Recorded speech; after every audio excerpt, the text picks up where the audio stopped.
We are thrilled to have Sam's Garage back here with us live this year, getting coverage on all 9 days of the event. A great team that's going to be putting out a whole new series this year. You want to make sure you check it out. It's going to be great. Welcome to Sam's Garage, presented by NH Oil Undercoating.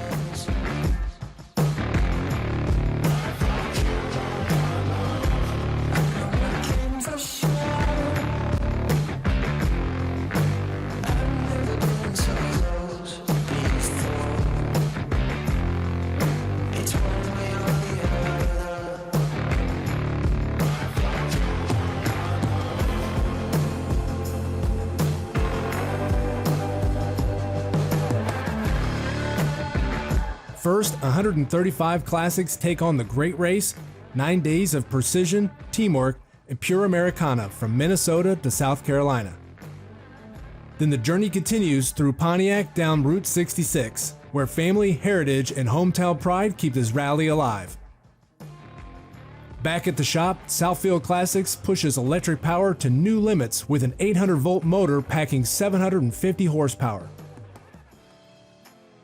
And finally, we go full fast and furious as Lacey's Civic Type R gets serious performance upgrades, proving that power comes in all forms.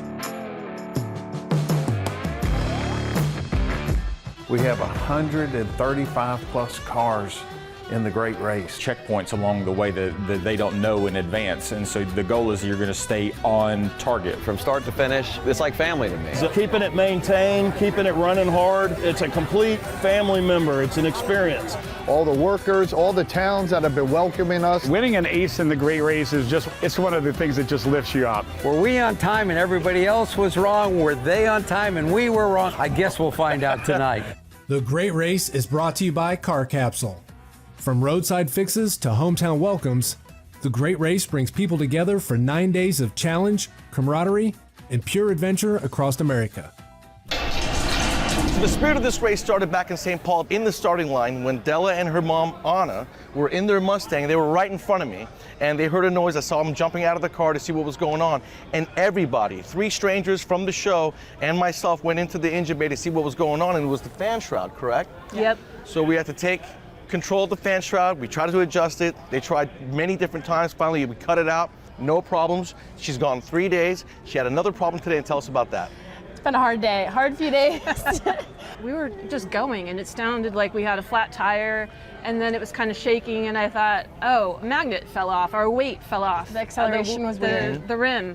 We finished that leg, and we had a break before lunch, and we decided to pull into the local Jeep dealership. It's a good thing we drove by one because it was on the way to our lunch stop. Yeah, and they saved us. They test drove the car around, and they figured out what the problem was, which was the spark wires. It was not the tire.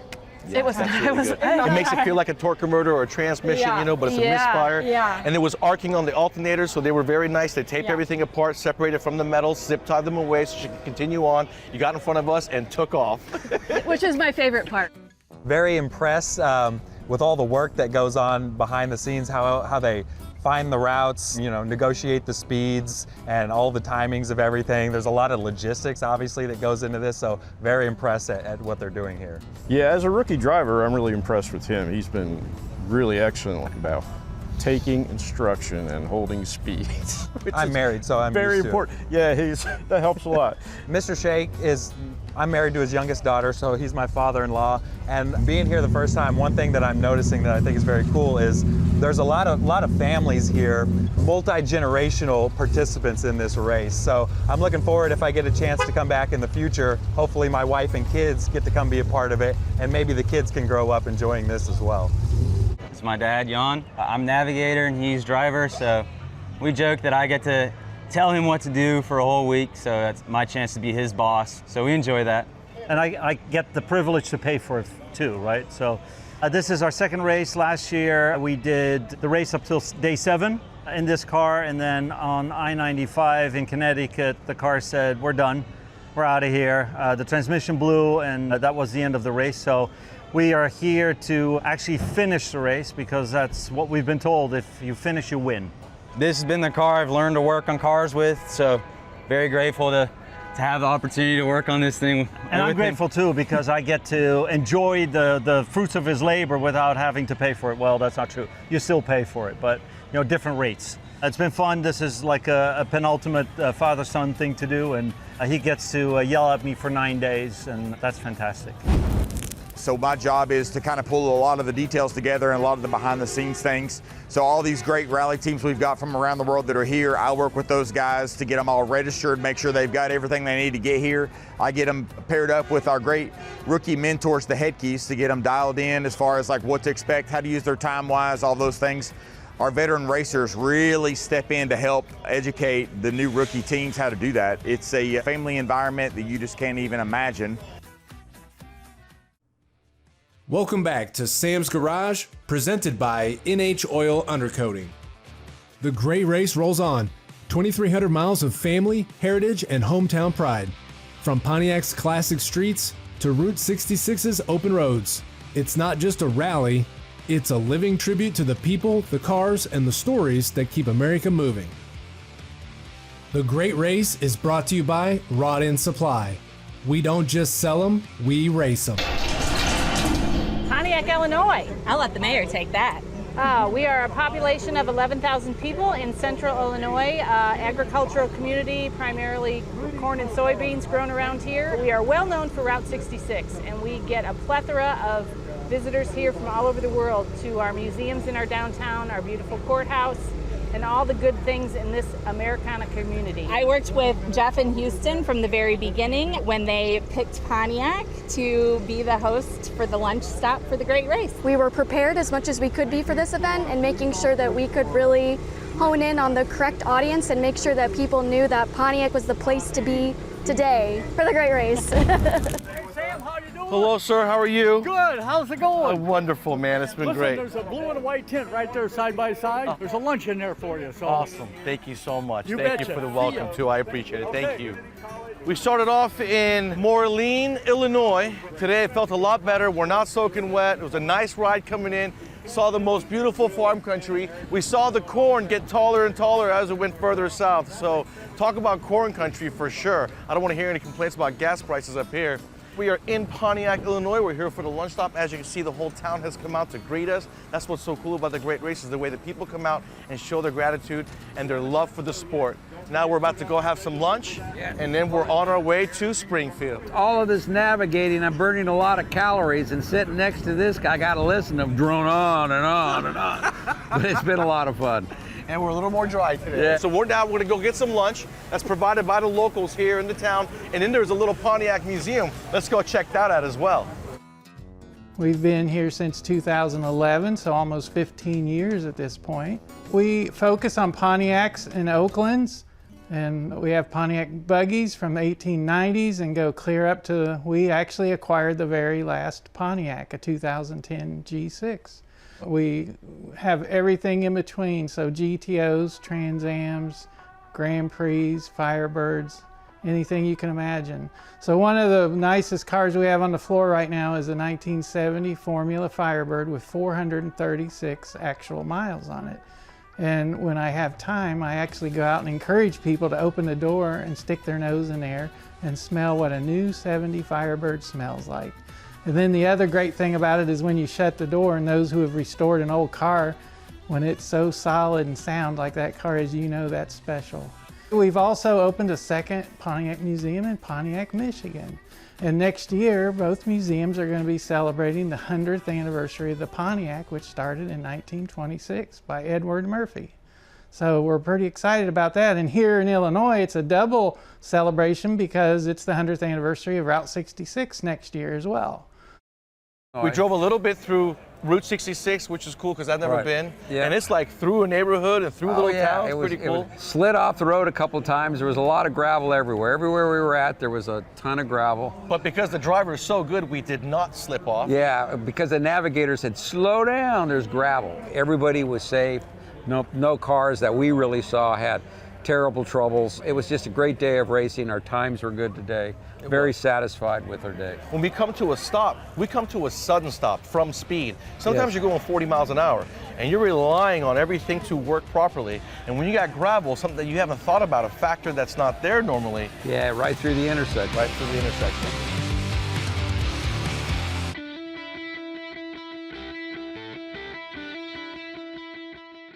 Rust is like cancer. And in some ways, we're like a cancer research, right? And we're just trying to figure out, how do we slow it down? We ever get rid of it? No, but we can maybe put it into remission. So you get an extra 10, 15 years out of your vehicle. You can go on to my F-150, and I encourage you to take a little rag and wipe away the greasy spots around the frame. It's shiny black metal in most cases. So that's indicative of you being diligent with your service. And the way the wax works, whether we're using the regular or the hybrid, is it comes in, it's more money, it's an overnight process, because you actually have to prep the vehicle, right? It's a lot harder to clean off than the oil. So, you know, we're wrapping the exhaust system, the drive shaft, that will spin out of balance with the wax, unlike the oil, right? And then we hang paper to keep it from getting on the outside. We spray it, we finish it up the next day, and then they come back every 2 years for a touch-up. So every 2 years, we re-oil all the cavities, and then we look the wax over for, you know, scratches, stuff on moving components, and we continuously touch those up every 2 years. Welcome back to more Sam's Garage, presented by NHOU.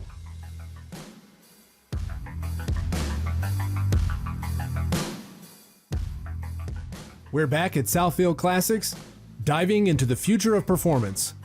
This 800-volt Cascadia motor delivers up to 750 horsepower and 2,200 foot-pounds of torque, instant power, zero lag, and pure electric speed. Quiet or not, cool is still cool. All right, so this week, Dan and I are going to be showing you the powertrain, or the motor, and in this case, the inverter, that's going to be going in some of these vehicles and what their horsepower and torque ratings are. This is the Cascadia Motion IM375. So this is the biggest version. It's an 800-volt motor. It requires 800 volts to run it to get the maximum effect out of it. It runs about 675 to 750 horsepower, about 2,250 foot-pounds of torque. So it's pretty torquey, pretty fast. We're going to put it in the back of a GT. Our goal with this motor is try to get close to 800 volts if we can. We're probably looking at about 600-volt system, and then we're going to put it in the back of a GT and try to reach 200 miles an hour. That is incredible. This little package right here puts out that much horsepower and torque. And torque. The torque is the issue. It breaks axles. So in the GT that you see right here next to us, it's broke a couple sets of axles just off torque alone. Now, how many battery packs would it require to run this at 800 volts? 800 volts, we're looking, for our system, we're looking at 6 of our battery packs. 6? Yeah, 6 of our battery pack systems. We do have some options out there where we're trying to get down to 5. So let me ask you something. These battery packs, these motors, you hear all the hype out there, all the worries, should I say, about the Teslas catching fire and stuff like that. Are there any issues like that when it comes to these vehicles? So the batteries that we use are FAA certified batteries, so we haven't had any issues with fire. The biggest problem with the battery packs are cooling. The way that they've designed our battery systems and our battery packs, that the cooling system on them is pretty superior. They really run at ambient temperature. So I thought that the coolant went through the motor, but it also goes through the batteries themselves. And it goes through the inverter as well. Yep, so it actually goes through all of them to kind of fluid the whole thing. Wow, that's incredible. Now, that power on a motor, when a camshaft comes on, you may get your horsepower between 25 and 6,500 RPM. Torque comes in at a certain RPM. How does this work? I know everyone says it's instant torque right when you hit the gas. Does that torque stay? That torque stays throughout the power band range. So basically, like I told them earlier, it's got 15,000 RPM. It'll stay until it reaches kind of a peak curve mode. Around 12,000 RPM, it has a lull in it, right? And then in order to get past that lull, you have to kind of power through it. That's where the higher voltage would actually push it through it faster. And no different than miles per gallon. The softer you're on the throttle, the more MPGs you get, the more, the less. And same thing when it comes to longevity here. Correct. With these, we got 3 different modes. We got Eco, Normal, and Sport mode. And depending on what mode you're in and how you are on the throttle will depend on what kind of range you get on your battery packs. That's very cool.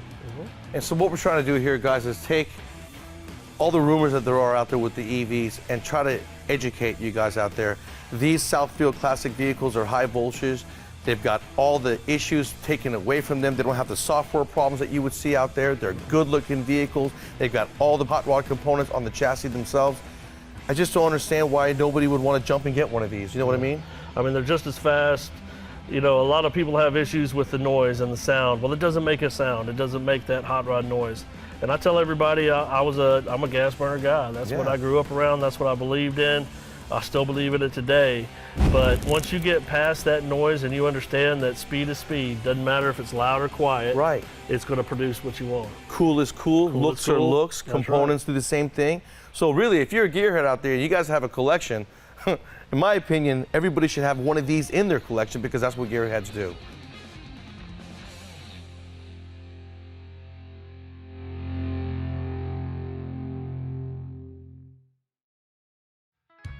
Welcome back to Sam's Garage, presented by NHOU.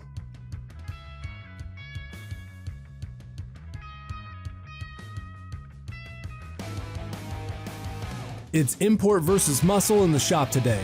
We've got a classic Roadrunner and Lacey's brand new Civic Type R, getting serious upgrades, a bigger intercooler, new intake, tune, and more. 425 horsepower front-wheel drive Fury, this Type R means business. Check it out, guys. It's straight Fast and Furious today in the shop. Not only do we have a Roadrunner, but we have a brand new Civic Type R as well in championship white. Now, it's no Charger, but it's pretty close. Now, this belongs to Lacey, and we're about to do a whole bunch of upgrades to it. First, we're going to start with under the hood, adding some induction to it along with the tune, and then we're going to do the stance by lowering the car and widening the track, so you don't want to miss this.